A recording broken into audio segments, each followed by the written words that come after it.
जी तो अस्सलाम वालेकुम टू एवरीवन। मैं Ijaz Ali Khan Yousafzai, founder of Pakistan Youth Training Society. PYTS हमेशा आप लोगों के लिए ऐसे सेशन लेके आते हैं जिनसे आप मैक्सिमम लर्निंग कर सके, अपनी ज़िंदगी में कामयाब हो सके। इस वक्त सबसे इम्पोर्टेंट इशू हमारी साइकोलॉजी का है, हमारे स्ट्रेस का है, जिसकी वजह से हमें बहुत सी प्रॉब्लम्स का सामना करना पड़ता है। उसी बेस पे पाकिस्तान यूथ ट्रेनिंग सोसाइटी ने एक साइकोलॉजी डिपार्टमेंट का इफ्तिताह किया है, जिसमें हमारी कोशिश है कि आप लोगों के जो इश्यूज हैं, साइकोलॉजिकल प्रॉब्लम्स हैं, आपके स्ट्रेस हैं, उनको हम सॉल्व कर सकें। और उस साइकोलॉजी डिपार्टमेंट की जो हेड हैं वो डॉक्टर अरीबा सरवर हैं, जो कि आज हमारे साथ मौजूद हैं। उसी से रिलेटेड हमारा आज का फर्स्ट सेशन होने जा रहा है। डॉक्टर अरीबा आपको खुद भी अपने बारे में बताएगी, लेकिन मैं थोड़ा सा बता दूं because she is very very very talented and a very high level psychologist.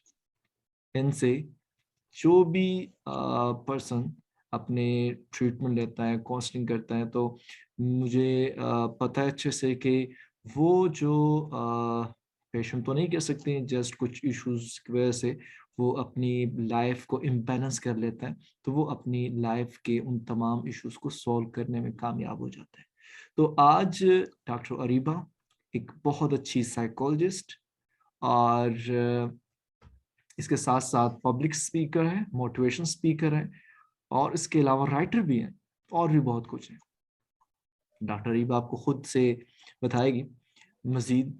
बहरहाल मैं आप लोगों का टाइम ज़्यादा वेस्ट नहीं करता, क्योंकि मुझे पता है आप मुझे सुनने के लिए नहीं बल्कि डॉक्टर अरीबा को सुनने के लिए यहाँ पे मौजूद है। तो मैं डॉक्टर अरीबा को जो है इनवाइट करता हूँ कि वो अपना पहले तो इंट्रोडक्शन करवाए, ताकि आप उनको सुनने के लिए मौजूद है तो आपको मज़ीद आप उनके बारे में आइडिया हो सके। इसके अलावा साइकोलॉजी डिपार्टमेंट में बहुत से ऐसे सेशंस उनकी सरपरस्ती में हम करने जा रहे हैं।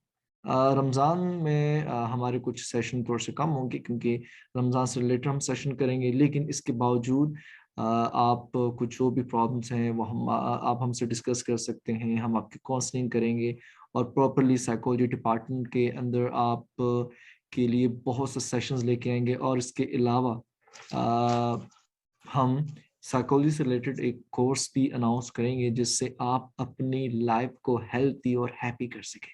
तो so I like to invite you doctor वरीबा कि वो आए, और यहाँ पे जो लोग उनको सुनने के लिए बहुत बेकरार है, तो उनसे अपने टॉपिक पे जो टॉपिक हैं जो आज हमने सिलेक्ट किया उसमें इनसे डिस्कशन करना स्टार्ट करें।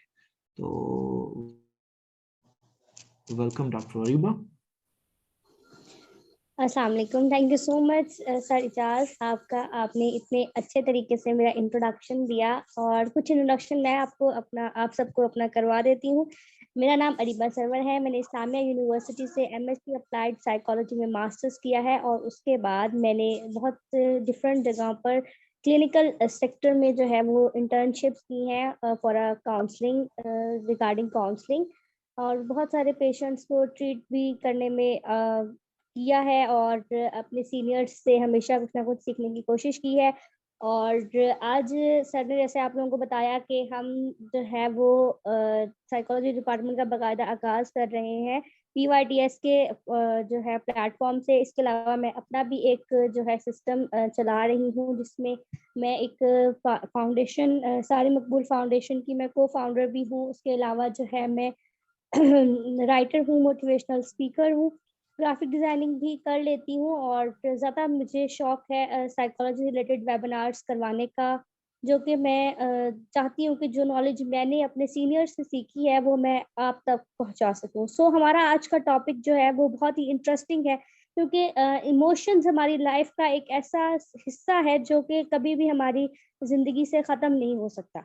तो आज हम सीखेंगे कि हम अपने इमोशंस को अपनी माइंडफुलनेस के ज़रिए और अपनी सेल्फ कंपैशन के ज़रिए सेल्फ स्टीम के जरिए कैसे हम उसे मैनेज कर सकते हैं। Next slide please.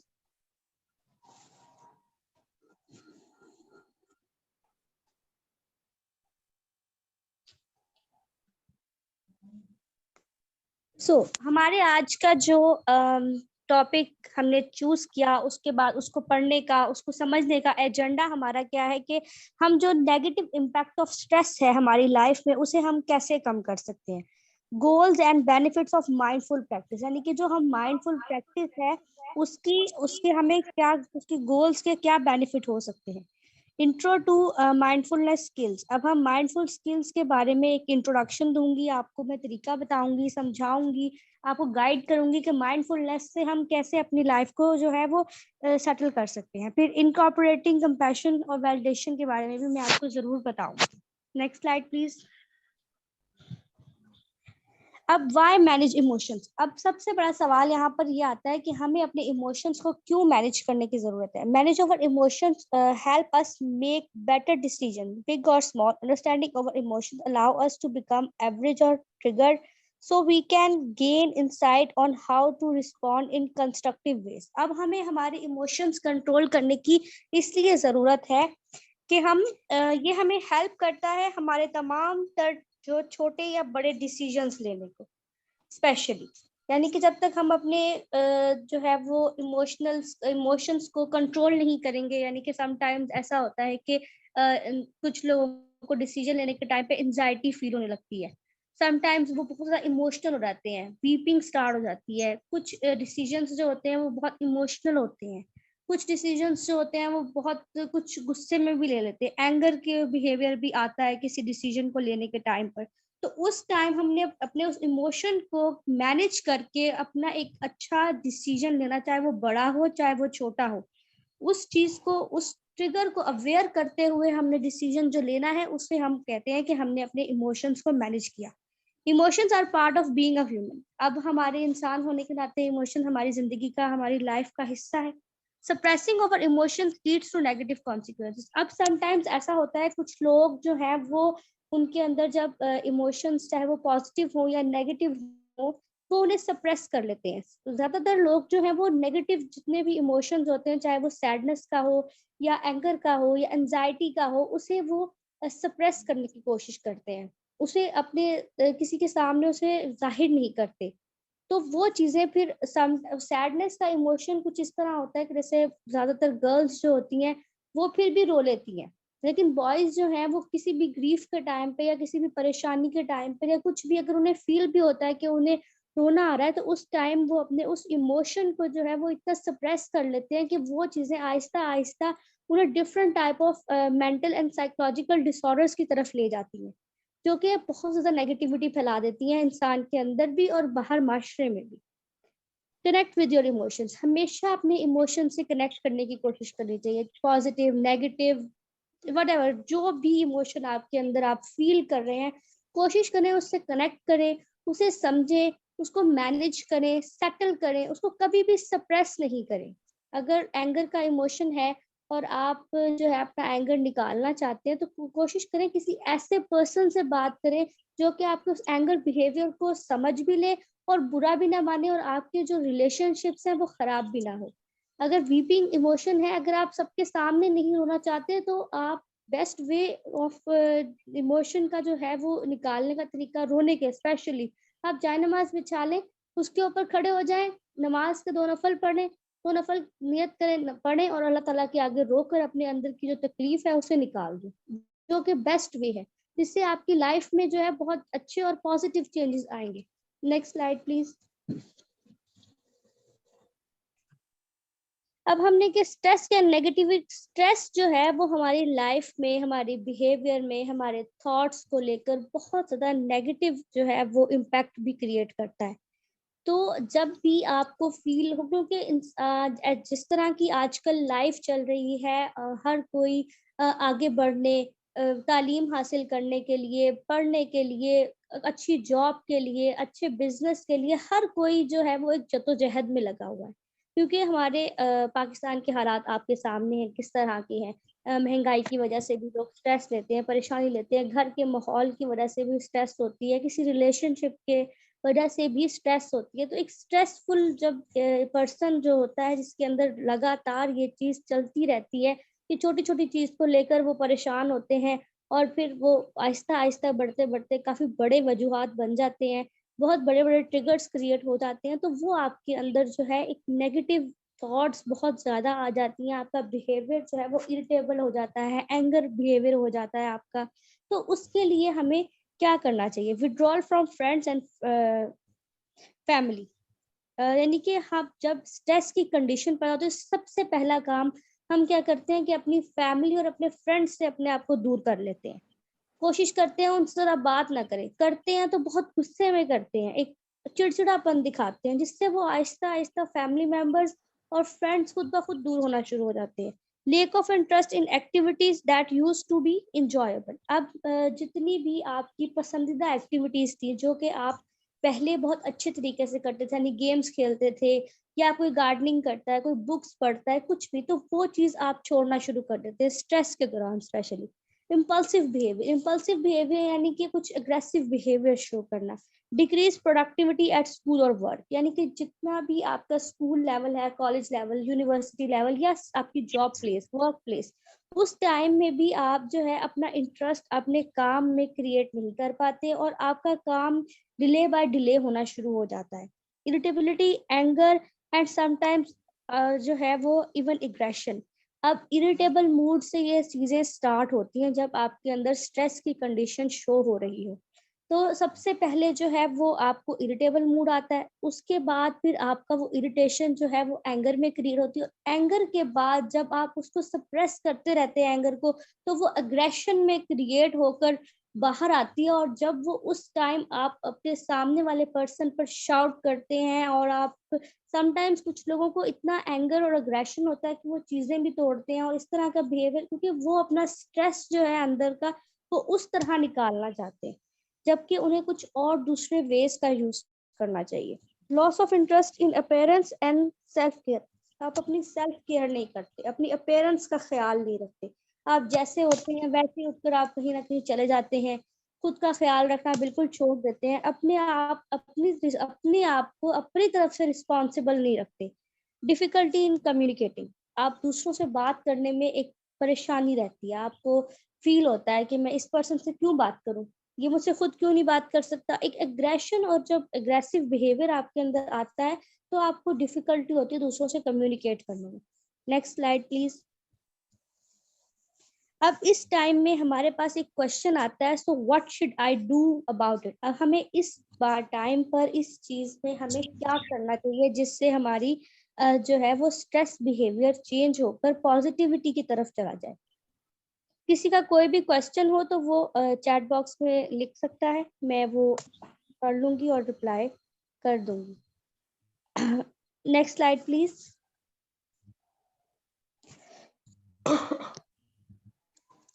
अब है माइंडफुलनेस। माइंडफुलनेस एक्सरसाइज के जरिए हम अपने स्ट्रेस को कम कर सकते हैं।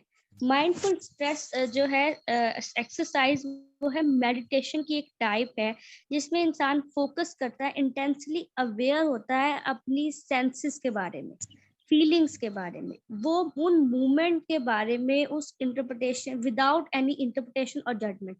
जब भी आप अपने स्ट्रेस की कंडीशन में होते हैं तो आपको जो है वो अपने माइंडफुल एक्सरसाइज के जरिए, मेडिटेशन के जरिए आपको जो है वो रिलैक्स होकर ना बैठ जाना चाहिए, दूसरों से खुद को अलग करके एक जगह पर बैठ जाएं, रिलैक्स फील करें, अपनी बॉडी को जो है बिल्कुल रिलैक्सेशन में ले आए, जो मसल्स टेंशन है वो बिल्कुल खत्म कर दें। आप ब्रीथ लें, आंखें बंद कर लें, और कोई ऐसा सिनेरियो सोचें जो कि आपको बहुत अच्छा लगता हो, और आप उस टाइम में आप ब्रीथ लें, डीप ब्रीथ। आप 10 to 15 टाइम्स जब आप ये एक्सरसाइज करते हैं तो आपकी बॉडी इतनी रिलैक्स हो जाती है, आपका माइंड इतना रिलैक्स हो जाता है कि आपके अंदर से स्ट्रेस लेवल जो है ना वो कम होना शुरू हो जाता है। उस टाइम आपने अपने तमाम तर मूवमेंट्स, फीलिंग्स और अपनी सेंसेशंस के बारे में सोचना है कि मुझे ये सब क्यों हो रहा है, किस किस वजह से हो रहा है, इसका सबसे बड़ा ट्रिगर क्या है, और उस ट्रिगर को आपने एलिमिनेट करने की कोशिश करनी है। उस टाइम पर आपने किसी भी चीज के बारे में जजमेंट नहीं करनी, कोई इंटरप्रिटेशन नहीं देनी। ठीक है। ब्रीथिंग एक्सरसाइज जो है मेथड है, ये गाइड करता है आपको इमेजिनरी प्रैक्टिस से, जिसकी आपकी बॉडी का जितना भी स्ट्रेस है वो हेल्प आपके लिए ये हेल्पफुल होता है उस स्ट्रेस को रिड्यूस करने के लिए। Next slide please. अब मैं आपको 7 वेज जो है वो बताऊंगी जिससे आप अपने इमोशंस को माइंडफुलनेस के जरिए जो है कैसे मैनेज कर सकते हैं। राइट इन अ जर्नल रेगुलरली। राइट इन अ जर्नल रेगुलरली का मतलब ये है कि आप जब आप अपनी सारे दिन के चीजों से थक हार जाएं और आप एक पैटर्न बना लें कि शाम को बैठ के अपने लिए 1 घंटा निकालना है, उस टाइम में आपने एक डायरी ले लेनी है और अपनी तमाम तर प्रॉब्लम्स, परेशानियां या जो भी कोई आपके स्केड्यूल्स हैं वो आपने ना एक पेज पे नोट कर लेने सारे। और फिर आपने उनको देखना है कि ये पैटर्न जो है कि कौन सा पैटर्न, कौन सा काम मेरे लिए ज्यादा इम्पोर्टेंट है और कौन सा काम मेरे लिए इतना इम्पोर्टेंट नहीं है लेकिन फिर भी मैं स्ट्रेस ले रही हूँ या स्ट्रेस ले रहा हूँ उसको लेकर। ये एक ऐसा जर्नल बन जाएगा जिससे आपके इमोशंस जो है फिर आप कंट्रोल कर सकेंगे। आप ये देख सकेंगे कि ये काम तो बहुत छोटा सा है, ये तो मैं आज या कल में कंप्लीट कर लूंगी तो मेरा पूरा हो जाएगा और मैं अपनी जो है लाइफ को सेटल कर सकती हूँ। फिर आप सोचे कि ये बड़ा काम है, इसको करने में कम से कम 2-3 दिन लगेंगे, तो मैं आधा आज कर लेती हूँ, आधा कल कर लूंगी, आधा परसों कर लूंगी, मेरी स्ट्रेस भी कम रहेगा और मेरा काम भी हो जाएगा। जैसे अगर आपको कोई प्रेजेंटेशन मिलती है, कोई असाइनमेंट मिलती है या कोई भी काम आपको ऑफिस की तरफ से मिलता है और आपको एक टैगलाइन दी जाती है कि ये 7 दिन में पूरा करना है, 5 दिन में पूरा करना है, आप डेली बेसिस पे उसका थोड़ा थोड़ा काम करिए। अगर आपको ऑफिस की मेल्स चेक करनी है तो कोशिश करें daily by daily 4-5 mails check कर लें और फिर बाकी छोड़ दें, नेक्स्ट डे चेक कर लें। खुद को इतना स्ट्रेसफुल ना बनाएं खुद की लाइफ को कि आप अपने इमोशंस को कंट्रोल ना कर पाएं और आपकी लाइफ एक स्ट्रेस बिहेवियर में चली जाए। इसके बाद है मेडिटेशन। मेडिटेशन के बारे में मैंने आपको पहले भी बताया कि ये एक ऐसा इमोशन मैनेजमेंट है जिससे आप ब्रीथिंग के जरिए और सेल्फ कंसेप्चुअलाइजेशन के जरिए, सिनेरियो के जरिए आप अपनी जो है वो अंदर को अपनी पॉजिटिविटी ला सकते हैं। जो मेडिटेशन की वजह से आपका स्ट्रेस, डिप्रेशन, एंजाइटी, स्लीप और कंसंट्रेशन, तमाम चीजें जो है मेडिटेशन करने की वजह से आपकी जो है वो क्योर होती है। आपके अंदर से जिस तरह स्ट्रेस, एंजाइटी, डिप्रेशन और स्लीप का आपका पैटर्न सेटल होगा, आपकी कंसंट्रेशन आपके वर्क पर होगी, तो आपके इमोशंस इस काफी हद तक कंट्रोल रहेंगे और आप एक हेल्दी लाइफ जो है वो गुजार सकेंगे। Next slide. अब इसमें जो है वो डेलिकेटेड बिहेवियरल थेरेपी भी यूज की जाती है अपनी जो है वो उसको सेटल करने के लिए, इमोशंस को सेटल करने के लिए, जो कि है जिसमें कॉग्निटिव बिहेवियरल थेरेपी का इस्तेमाल किया एक्सपीरियंस, जैसे इमोशंस को इंटेंस थेरेपी के जरिए, टॉक थेरेपी भी बोलते हैं इसको। इसमें आपके इमोशंस को रेगुलेट किया जाता है, नेगेटिव इमोशंस को पॉजिटिव इमोशंस में जो है वो चेंज करने की कोशिश की जाती है। जो भी कोई गिल्ट है अगर, या कोई भी ग्रीफ है किसी भी चीज की वजह से, कोई सैडनेस है या किसी चीज की वजह से आपके अंदर एंगर आ रहा है, तो आपको जो है वो कोशिश की जाती है टॉक थेरेपी के जरिए, सीबीटी के जरिए या डीबीटी के जरिए आपको उस चीज की एक्सेप्टेंस दिलवाई जाए कि ये चीज हो गई है, ये गुजर चुकी है, अब इसको लेकर स्ट्रेस लेने से बेहतर है कि आप अपने प्रेजेंट और अपने फ्यूचर को अच्छा बनाने की कोशिश करें।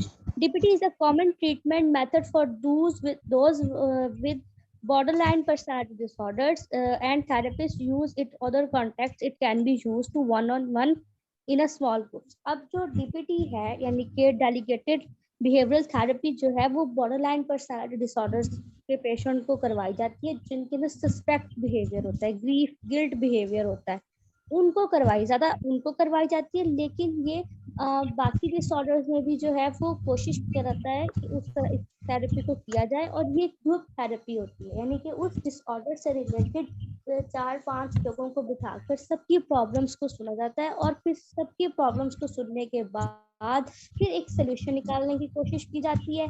उनके इमोशंस, नेगेटिव इमोशंस को पॉजिटिव इमोशंस की तरफ ले जाया जाता है ताकि वो अपनी लाइफ को हेल्थी वे में बैलेंस करके सेटल कर सके। Next slide. अब माइंडफुल बेस्ड कॉग्निटिव थेरेपी जो है वो कंबाइन की जाती है, सीबीटी कॉग्निटिव बिहेवियरल थेरेपी और माइंडफुल टेक्निक्स के साथ। MBCT helps the client to become aware of separate themselves from their thoughts and feelings. Clients learn to change their relationship with negative emotions rather than becoming caught up in them.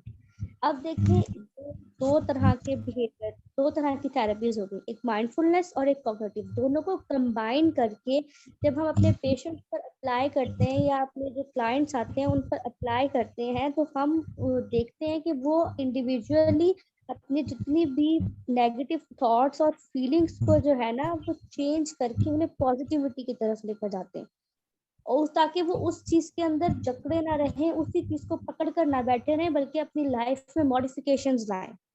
Through developing mindfulness practice, clients being to use mindfulness in place of their prior ways of coping with challenging emotions to move through them more helpfully.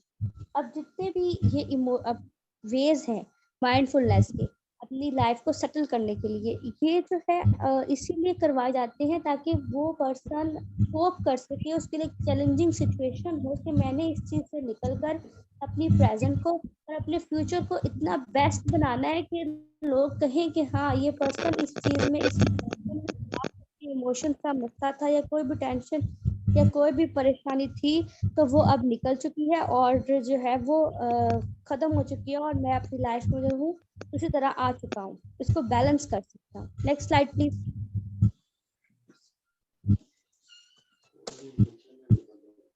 ठीक, become an aware of our feelings। सबसे जो है वो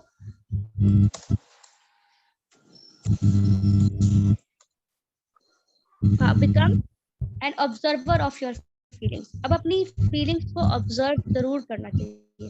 अब आप एक आगे आ गए, पीछे चले जाएं।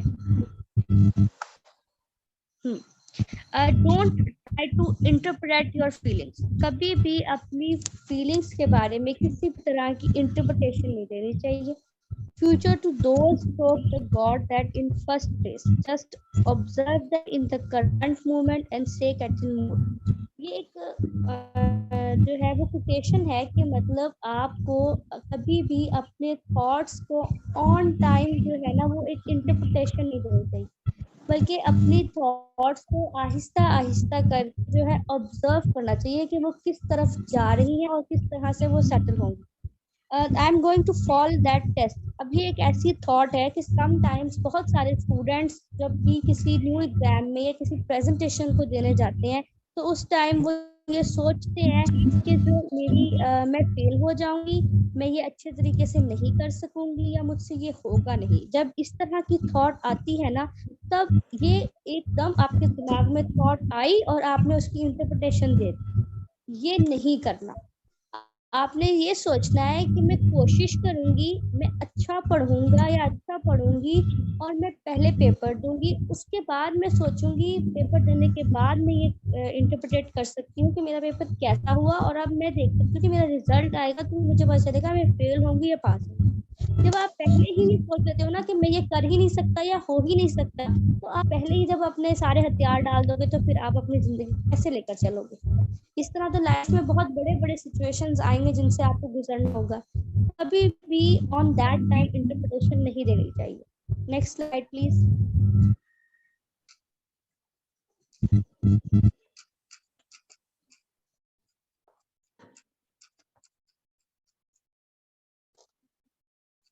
अब हमें अपनी सेल्फ एक्सेप्टेंस की जो है पूरी प्रैक्टिस करनी चाहिए।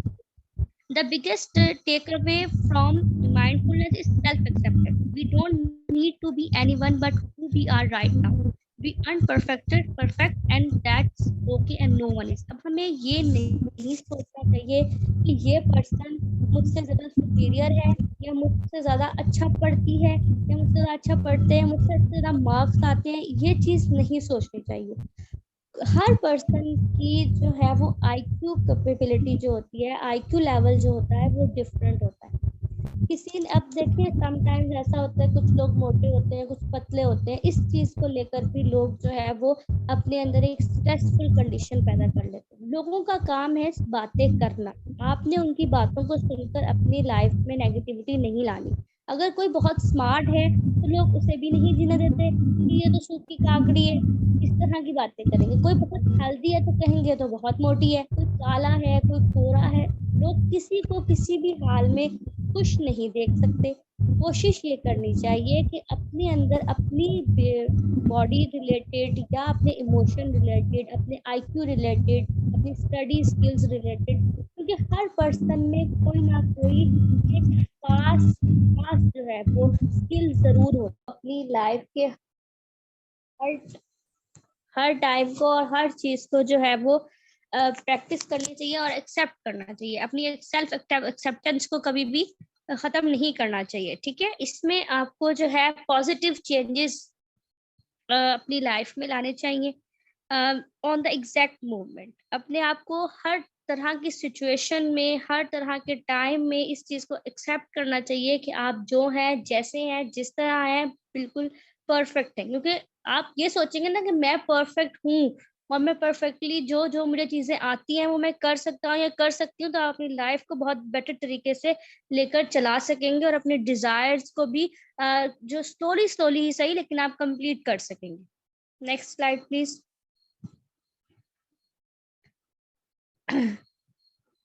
अब ग्राउंडिंग टेक्निक वो है जो आपको हेल्प करती है अपने सेंसेस के साथ कनेक्ट करने में, एंगेज करने में इन द प्रेजेंट मोमेंट।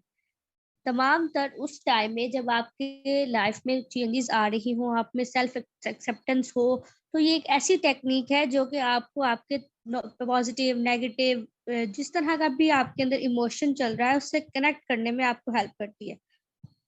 वो पीपल जो ओवरवेल्म्ड है, डिसोसिएट करते हैं अपने आप से, उन लोगों के लिए ये टेक्निक जो ग्राउंडिंग टेक्निक है, उन्हें जो है ये टेक्निक रेकमेंड की जाती है। ठीक है, my favourite is to identify 5 things you to see, 4 things you can hear and 3 things you can touch.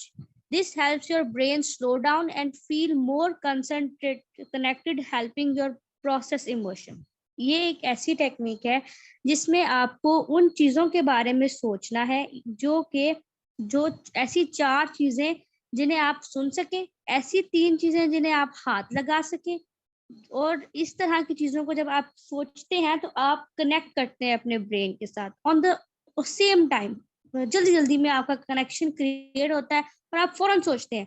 मतलब आप किसी साइकोलॉजिस्ट के सामने से बैठे हैं और उसने आपको कहा कि अब मैं आपको एक टेक्निक बता रही हूँ, उसके बारे में आपने कनेक्ट करना है। वो उस कनेक्टिविटी के जरिए ये चीज जान सकती है कि आप उस टाइम में उस जगह पर कितने प्रेजेंट हैं। आपकी कंसंट्रेशन लेवल जो है वो आपको आहिस्ता आहिस्ता इन वेज को चलाते चलाते कितनी कंसंट्रेशन आपके अंदर डेवलप हो गई है अपनी उस चीज इमोशंस को रेगुलेट करके, एक्सेप्टेंस क्रिएट करके, और जो है सब कुछ करने के बाद अब आप कितने अपनी लाइफ में पॉजिटिव हो गए हैं। तो जब इस तरह के क्वेश्चंस आपसे किए जाते हैं, जब भी कोई साइकोलॉजिकल सेशन होता है जिसमें एक पेशेंट जो है या क्लाइंट जो है बैठा है अपने साइकोलॉजिस्ट के सामने, और साइकोलॉजिस्ट से सवाल करता है कि मुझे फौरन बताए 4 चीजें ऐसी जिसे आप सुन सकते हैं, 3 चीजें ऐसी जिसे आप हाथ लगा सकते हैं। तो वो एक ऑन टाइम आपके जब आंसर्स आते हैं तो जो साइकोलॉजिस्ट है वो समझ जाता है कि आपके अंदर कंसंट्रेशन लेवल, आपकी इमोशन रेगुलेशन, सेल्फ एक्सेप्टेंस जो है वो डेवलप हो चुकी है और माइंडफुलनेस के जरिए आपके अंदर एक कोपिंग बिहेवियर क्रिएट हो गया। Next slide please. Where does compassion come in. अब हम ये सोचते हैं कि कंपैशन हमारी लाइफ में कब आता है। Compassion being mindfulness of our thoughts help in identify judgement toward ourselves and other. फिर आते ही कंपैशन की सिचुएशन, यानी कि जब हम हर तरह की चीजों को लेकर चलते हैं, फिर हमें अपनी लाइफ में हमारी थॉट्स जब क्लियर हो जाती हैं, पॉजिटिव होती हैं, तब हम जजमेंट और ऑब्जर्वेशन के बारे में सोचते हैं, अपने बारे में, दूसरों के बारे में। ऐसी ऑब्जर्वेशन, ऐसी जो है वो जजमेंट जो हमारी लाइफ में पॉजिटिव जो है पॉजिटिविटी मेंटेन करे, मोटिवेट करे, हैप्पीनेस हमारी लाइफ में लाए और हमारे स्ट्रेस को रिड्यूस करे, इससे कंपैशन बोलते हैं। ठीक है, next slide please. Why compassion? Self compassion is related to mental well-being, to less your depression, anxiety, stress and perfectionism. अब जो लोग ये सोचते हैं कि हर चीज परफेक्ट होनी चाहिए, जबकि दुनिया में कोई भी चीज ऐसी नहीं है जो परफेक्ट हो। तो परफेक्शनलिज्म, स्ट्रेस, एंजाइटी और डिप्रेशन को लेस करने के लिए, कम करने के लिए सेल्फ कंपैशन का यूज किया जाता है। सेल्फ कंपैशन जो है वो आपकी लाइफ सेटिस्फेक्शन को इम्प्रूव करती है, आपकी मोटिवेशनल रिस्पॉन्सिबिलिटीज को प्रूव करती है, आपके अंदर टॉकिंग और मेकिंग हेल्दी लाइफस्टाइल्स और चॉइस ओवरऑल जो है ऐसी फीलिंग्स को डेवलप करती है। Practice self compassion, improve interpersonal relationship. अब जितने भी आपके रिलेशनशिप्स हैं, चाहे वो इंटरपर्सनल है आपके अपने साथ या दूसरों के साथ, उनके अंदर एक हैप्पीनेस मूवमेंट क्रिएट करती है, ठीक है, इम्प्रूव करती है उन रिलेशनशिप्स को। Next slide.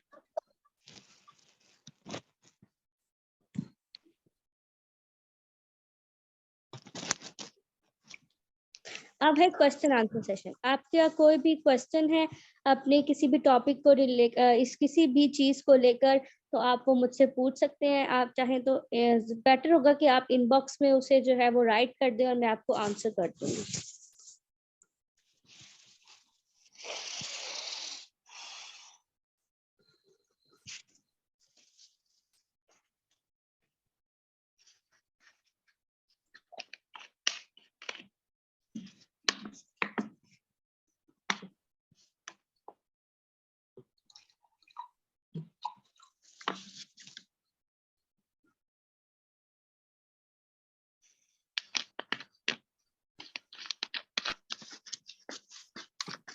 आई नो आप लोगों ने डॉक्टर रीवा से बहुत कुछ सीखा होगा। अच्छा, आपके माइंड में अगर कोई क्वेश्चन है तो आप हमें बाद में इनबॉक्स भी कर सकते हैं, आपके क्वेश्चंस का आंसर दिया जाएगा। और इंशाल्लाह साइकोलॉजी डिपार्टमेंट में आप लोगों को ऐड भी किया जाएगा, जिसमें आप लोग बहुत कुछ सीखेंगे और आपकी जो इश्यूज हैं वो सॉल्व करेंगे। सो आप लोग ख्याल रखिएगा एंड अपने क्वेश्चन क्यूरीज के साथ हमसे आप लोग इनबॉक्स भी कर सकते हैं। जैसे कि डॉक्टर रिबा ने कहा, आप हमसे बाद में भी क्वेश्चन कर सकते हैं, इंशाल्लाह आपके हर क्वेश्चन का आंसर दिया जाएगा। एंड डॉक्टर रिबा, आपका बहुत बहुत शुक्रिया, आपने अपने प्रीशियस टाइम से आज के सेशन के लिए टाइम निकाला, जिसमें हमने और तमाम मेंबर्स ने बहुत ज़्यादा लर्निंग की, ऐसी नई चीज़ और एक्सरसाइज। मीन्स कि डॉक्टर रीबा की सबसे एक अच्छी जो क्वालिटी हुई है कि वो जस्ट आप ये कह लें कि जस्ट इशू को हाईलाइट नहीं करती, बल्कि उस इशू, उस प्रॉब्लम, उस साइकोलॉजी इशू का सोल्यूशन भी बताती है, जिसकी वजह से हम सब लर्निंग करते हैं और हम उन चीज़ों को रिमूव करने में एक हमें आसानी होती है। तो डॉक्टर रीबा, बहुत बहुत शुक्रिया आपका। Welcome sir. आप सब लोग अपना फीडबैक जो है वो ग्रुप में जरूर दीजिएगा, जो कि बहुत इंपॉर्टेंट होता है किसी भी स्पीकर के लिए। Thank you so much, thank you so much sir, आपके इस प्लेटफॉर्म के लिए जो मुझे आपने प्रोवाइड किया और मुझे अपनी नॉलेज को आप सबके साथ शेयर करने के लिए हेल्प मिली। Thank you so much. Welcome welcome. इंशाल्लाह आपको दोबारा फिर जहमत देंगे किसी नए सेशन में, नए टॉपिक के साथ, और इंशाल्लाह you will be come, I hope so. इंशाल्लाह। अल्लाह हाफिज ऑल ऑफ यू। हाफिज।